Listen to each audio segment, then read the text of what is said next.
नहमदुहु व नसल्ली व नसल्लिमु अला रसूलिल करीम अम्मा बाद अऊज़ु बिल्लाहि मिनश शैतानिर रजीम बिस्मिल्लाहिर रहमानिर रहीम अर्रहमान अल्लमल कुरान सदक़ल्लाहुल अज़ीम। हज़रात गिरामी, सबसे पहले तो मैं उस वाक़े की भरपूर मज़म्मत करता हूँ जो सवात में एक वाक़या हुआ, एक ऐसा गंभीर वाक़या, एक ऐसा बहीमाना तशद्दुद जिसमें एक मदरसे के कारी ने बच्चे को सिर्फ़ छुट्टियाँ करने की वजह से इतना मारा कि यहाँ तक कि वो बच्चा शहीद हुआ। इस वाक़े की जितनी मज़म्मत की जाए उतनी ही कम है। हम इदारों से अपील करते हैं कि इस वाक़े की तफ्तीश हो चुकी है, बस उन कातिलीन को ऐसी ही सज़ा दी जाए जैसे कि उन्होंने बहीमाना तौर पर उस बच्चे को सज़ा दी है और उनको शहीद किया है। अब दो बातें हैं।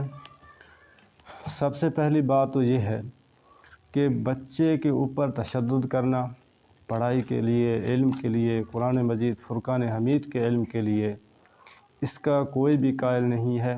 न इस्लाम इसकी इजाज़त देता है, न फ़ुक़हा कराम इसकी इजाज़त देते हैं, न हुज़ूर सल्लल्लाहु अलैहि वसल्लम की सीरत से ये बात साबित है और न ही सहाबा कराम रिज़वानुल्लाहि अलैहिम अजमईन से ये बात साबित है।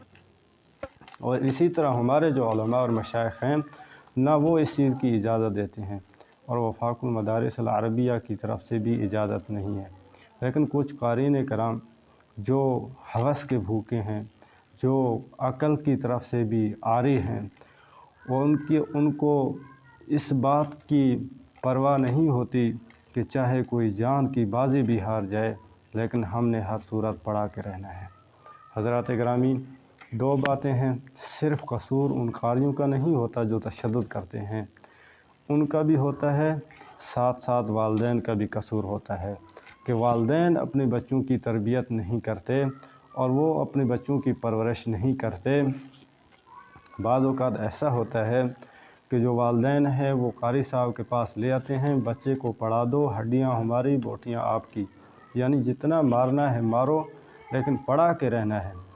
ऐसा नहीं हो सकता। कुछ बच्चे इस्तेदाद वाले होते हैं, कुछ बच्चे ऐसे होते हैं जो पढ़ सकते हैं, ज़हीन होते हैं, कुछ ज़हीन नहीं होते, कुछ शरारती होते हैं, कुछ किस तबा और किस मिजाज के होते हैं।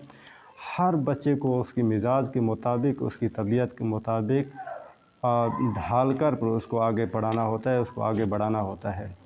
और जो क़ारी होते हैं वो जिस तरह अक़ल से भी, कुछ क़ारी जो हैं वो अक़ल से भी आरी हैं, इसी तरह वो इल्म दीन से भी आरी हैं। उनके पास इल्म दीन नहीं होता, उनके पास हदीस का इल्म नहीं होता, उनके पास मसाइल का इल्म नहीं होता। इसलिए जब उनके पास बच्चा लाया जाता है और जब ये कहा जाता है कि हर सूरत में इसको हाफिज़ बनाओ, इसको आलिम बनाओ, जब वो उनके असूल के मुताबिक बच्चा नहीं चलता तो वो क़ारी अपनी तमाम तर हवस, शैतानी ख़यालात, शैतानी वो उसके जो गुस्सा होता है वो उसको बच्चे पर निकालता है, क्योंकि वालिदैन की तरफ से भी इजाज़त होती है कि जितना मारना है उसको मारो, लेकिन हाफिज़ बना के रहना है।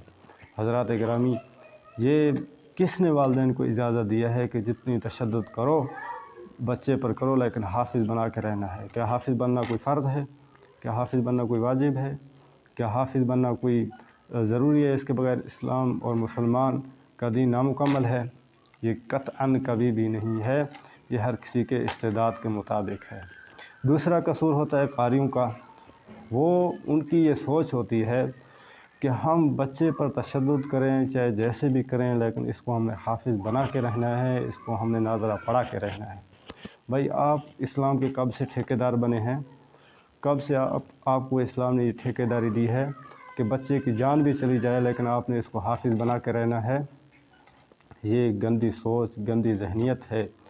और क़ारी को चाहिए कि वो बच्चे के साथ ऐसा रवैया इख्तियार करे जो प्यार और मोहब्बत वाला रवैया हो, जो ऐसा रवैया हो जैसे एक वालिदैन का अपने बच्चों के साथ होता है। तंबीह के तौर पर ज़रूरी है। और वो तंबीह क्या है? तंबीह ये नहीं है कि उनके ऊपर बहीमाना तशद्दुद किया जाए। तंबीह ये है जिसकी इस्लाम भी इजाज़त देता है, जिसकी फ़ुक़हा कराम भी इजाज़त देते हैं, जिसके आम लोग भी इजाज़त देते हैं।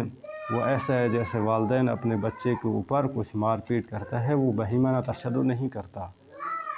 वो एक दो थप्पड़ें होती हैं, वो एक दो डंडे होते हैं, अगर फिर भी ना पड़े तो बच्चे को निकाल दो, ضروری ہے اس کو پڑھانا، لیکن حضرات گرامی یہ کچھ کمی پیشیاں ہیں جو قاری کے اوپر بھی ہیں اور والدین کے اوپر بھی ہیں۔ تو والدین کو چاہیے کہ وہ اپنے بچے کو بچہ سمجھے، اسی طرح قاری کو چاہیے کہ وہ اپنے شاگرد کو شاگرد سمجھے، وہ اپنے اوپر یہ ٹھیکیداری لازم نہ کرے کہ ہر صورت میں نے اس بچے کو پڑھا کے رہنا ہے، چاہے اس کی جان بھی چلی جائے۔ ہمارے پاس بھی بچے پڑھتے ہیں، ہم نے تو یہ رویہ اختیار کیا ہوا ہے کہ جو بچے پڑھنے والے ہیں، جس استعداد کے ساتھ پڑھنے والے ہیں اس استعداد کے ساتھ پڑھاتے ہیں۔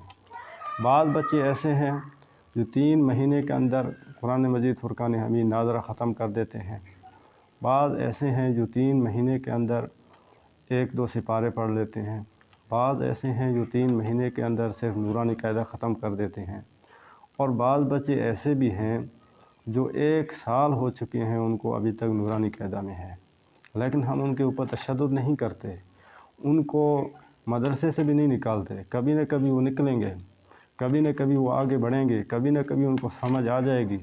ہماری ٹھیکیداری نہیں ہے، ہمارے اوپر لازم نہیں ہے کہ جو بچہ پڑھنے والا ہو، آرام سے پڑھ رہا ہو، اس کی ذہنی استعداد کم ہے تو ہم اس کو اسی استعداد کے مطابق چلائیں گے۔ اور بعض اسی قسم کے والدین جیسے کہ قاریوں والے قسم کے والدین آتے ہیں، کہتے ہیں بچے کے اوپر سختی کرو، اس کو ہر صورت میں پڑھا کے رہنا ہے، تو میں ان سے گزارش کرتا رہتا ہوں بھائی ہم تو بیٹھے ہیں پڑھانے کے لیے، باقی سختی مختی ہم نہیں کرتے، جو تنبیہ کے طور پر ہوتا ہے وہ ہم کرتے ہیں۔ اگر بالفرض آپ کا بچہ زیادہ شرارت کرے، کلاس میں نہ پڑھے، دوسروں کو نہ پڑھنے دے، تو ہماری طرف سے اس کو اجازت لے جائیں، ہم کوئی ٹھیکیدار نہیں ہیں۔ تو اس لیے گزارش ہے کہ ہوش کے ناخن لیں۔ اللہ تبارک و تعالیٰ سے دعا ہے اللہ تعالیٰ ہمیں عقل سلیم عطا فرمائے۔